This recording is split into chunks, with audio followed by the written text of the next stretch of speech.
Hey everybody, Dirili here. Thank you so much for joining me for another episode of The Charming Empire along Soshi's route. We are just on chapter 2 now, so I haven't gotten that far yet. Yes, before I start, again, please check out Rob's channel to listen to Kay's route. It's his new channel, Bromantic, so a link will be in the description and the cards as usual. And he'll be doing other titles there as well, like Period Cube and such. Alright, so getting back to Soshi's route here. Not much to say so far. We haven't had much time with him, cause, he's the emperor, so he's busy. You can just sit back, relax, and let me read you a story. Despite it being so cloudy the night before, the sun shines brightly in my room this morning as I head out to what? I can't give up already. I'll talk to him one more time. Taking a deep breath, I raise my hand to knock on the large door, but stop to think about it. I attempt it several more times. I need to make up my mind. Why else would I come here so early in the morning? No sounds come from beyond the heavy door, so she must still be asleep. I wouldn't count on that. He seems like an early riser. Last night I asked the maid where his room was, and decided to come here. However, there's something oddly overwhelming about coming here, and I hesitate to wake him. Maybe he's already out taking care of work. No matter how much I think about it, there's no way of knowing. I take one more deep breath and reach out to knock on the door. Huh? Just before I can knock, the door swings open and I fall back in surprise. An astounded voice trickles down to my ears. What are you doing on the floor? Oh, good morning, Soshi. I try to play off the awkwardness with a smile, but he never breaks his cool, calm composure. I asked you what you're doing here. I was hoping we could go eat together, so I came to get you. I do not recall requesting such a service. Well, I know you didn't, but we didn't get to talk much yesterday, so I thought we could talk on the way. I thought I covered everything yesterday. There should be no further communication. Communication? I just wanted to talk with you, Soshi. Like brother and sister. Yes, obviously. Yes. I told you yesterday not to hope for such things. Well, there will be no need for you to come get me. One of the maids will take care of that when the meal is ready. I understand. Forgive me. I can't look him in the eyes. With my head down, I raise my shaking hand to wipe the tears from my eyes. Then I hear footsteps and a familiar voice coming from the other end of the hall. Good morning, Master Soshi, your breakfast is ready. Oh, Princess, I didn't expect to see you here. You weren't in your room when I went to get you, so I have someone looking for you right now. Oh, I'm very sorry. Soshi's shoe hits the floor with a faint smack, and his footsteps continue to fade as he walks away. The maid goes off after him, and I follow right behind her. I manage to wipe away my tears before they come bursting forth. The long walk to the dining hall is just enough time for me to get myself under control. Aw, Soshi, you hurt my feelings. I can't get so down about this. It'll be just like yesterday. I have to find out what Soshi is thinking. I make up my mind as I take the same seat as the evening before. The white cloth on the table seems to gleam in the sunlight. Though I was expecting more complicated silverware, to my surprise there's only a small bowl and chopsticks. Ah, is this actually my brother being considerate of me? The food bought out is just like back at home. Grilled fish, a rolled omelet, pickles, natto, miso soup, and white rice. Yesterday's gorgeous dinner was great, but it's reassuring to have something familiar in front of me.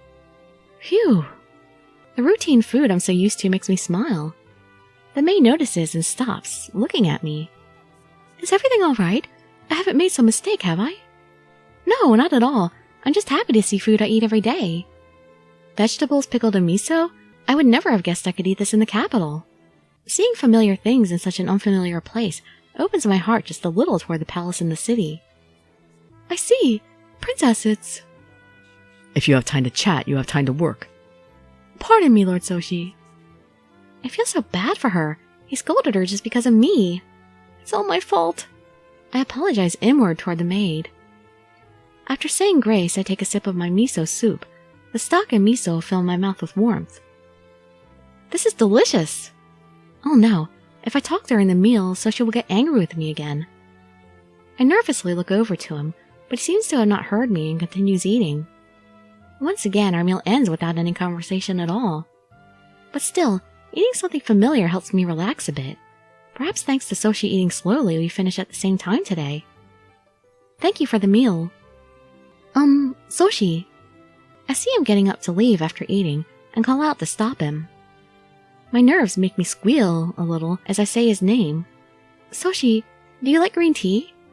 I don't hate it. Why? Then please, allow me to make some for you. I'm very confident in my tea. He sighs and eyes me tiredly with a frightening crease in his brow. Did you come here to become a maid? Leave things of that nature to the help. What, you don't do tea ceremonies? That's not a thing for help to do. But making good green tea is just as important to being a lady as dancing or flower arrangement. At least I think so.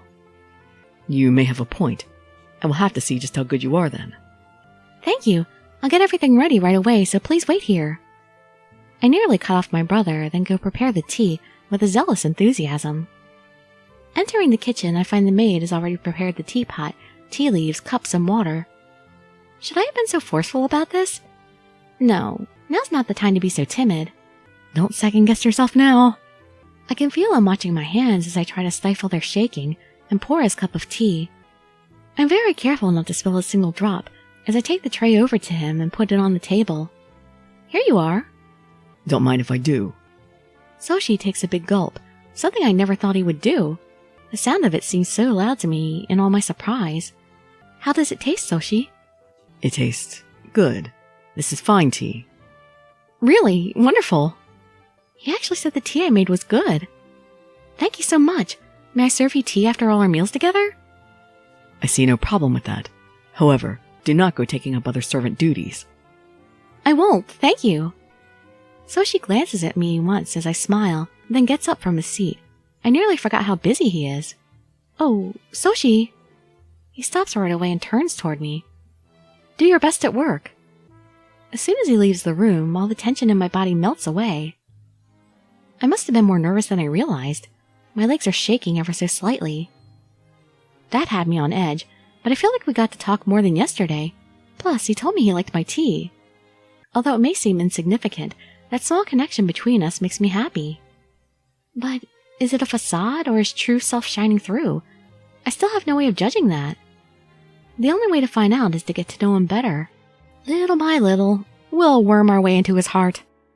Now, what should I do for the rest of the day? I whisper to myself as I gaze out the window at the beautiful weather. I know I was told I can wander freely around the palace, but let's see, we will go for a walk in the palace. I should take advantage of what little freedom I have and take a walk around the palace. I'll be within my rights as long as I don't leave the palace, and exploring different rooms seems fun. I can't remember anything about the place from when I was young, plus, I have to know where the rooms are while I live here. I'm sure it'll take ages to visit all the rooms in this gigantic palace. I should get going. If I get lost, all I have to do is ask someone for help, right?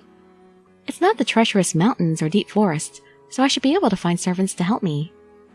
I'll be fine. It's not like there are traps lying around. Okay, off we go. I should hope there are no traps lying around in the castle. I say loudly to help give me confidence, then walk out of my room. Thankfully, I pass by a few people after only a moment.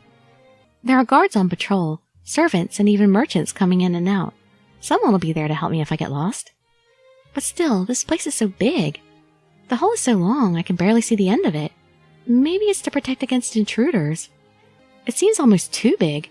I wonder if all the rooms are even in use. In a place this big, there are sure to be unused rooms. I don't think I'll be able to visit every single one, however. Well, you shouldn't because people probably live in some of the rooms. I wander around until a delicious scent tickles my nose. When I look around, I see a building with a small chimney. Walking down the hallway toward the building. Wait, there's a building inside the castle or mansion, whatever this place is? I hear the buzz of people getting louder. Hey, are you done preparing the vegetables for lunch? Yeah, they should be over there. Looks like these are the kitchens. It smells so good, they must be preparing lunch. It's well before high noon, but everyone seems to be getting lunch ready. Prices have gone up recently. I used to be able to get 2 of these carrots for what one costs now. It can't be helped with the tax hike. Plus, this year's harvest wasn't the best. Higher tax and lower yields is a bad combination. Well, I doubt the aristocrats could care less if we starve, just as long as they get their money.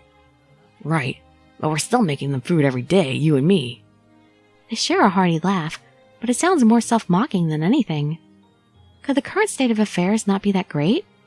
I don't know much about how the city is, but listening to the two chefs, I can't say it seems too good. I guess we'll find out. If only Lord Soshi would cut taxes a little. Keep dreaming. The best you can expect asking for someone like that is a door slammed in your face. Hey, if we're not careful, someone will hear us. Then we'll get fired. Better keep your fingers crossed. I think I should forget I ever heard that. Yeah, no need to cause trouble for these men. I quietly retrace my steps until I can no longer hear their voices. Those two don't think very highly of my brother, do they? They probably don't like his politics more than Soshi himself. Either way, they seem to be dissatisfied with the government. I wonder what the city center is like. Even if I ask Soshi, he probably won't tell me. I can't go find out for myself either. If only there was someone I could ask. What about your childhood friend? Was it Kagemitsu? I speak quietly to myself as I wander around the palace some more. I find many different rooms around the palace, rooms with innumerable books, and rooms that look like gigantic closets. Wow, we're getting a lot of backgrounds on this route. A large balcony with a great view, a drawing room with a great breeze, and around the corner... Is that someone crying I hear? Beyond the hanging sheets, I can hear someone crying, and someone consoling them. I recognize one voice of a maid I know. Now, give the tears a break. You know Lord Soshi couldn't have been that angry with you. But, did you see the way he glared at me? He hates me, I just know it. I must say, tearing a document during cleaning is quite the folly. Are you sure you aren't overreacting, though? But Lord Soshi is so intimidating. I can never tell what he's thinking. He's harsh, unfriendly, and he never smiles.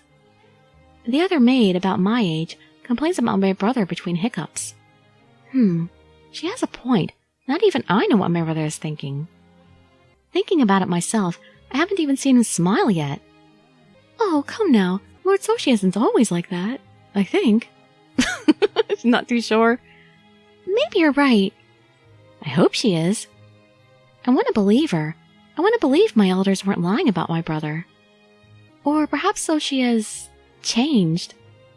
Their voices become distant, as they must be returning to work. The breeze brushing gently against my cheek is pleasant, but I can't seem to lighten up. With a single sigh, I continue my walk. Well, we found out things by eavesdropping, coincidentally. I don't think we really meant to, it just kind of happened. So I guess we'll have to continue finding things out in a roundabout way, since, we don't seem to have a confidant in this route. And so she's still being minimal contact with us. So I hope to see you in the next episode to see how things progress. And I'd be so grateful for any likes, comments, subscriptions, or shares with your friends to show some support. Thank you so much for joining me, and I wish you all health, happiness, and safety. Dirili signing out. Bye-bye, everybody.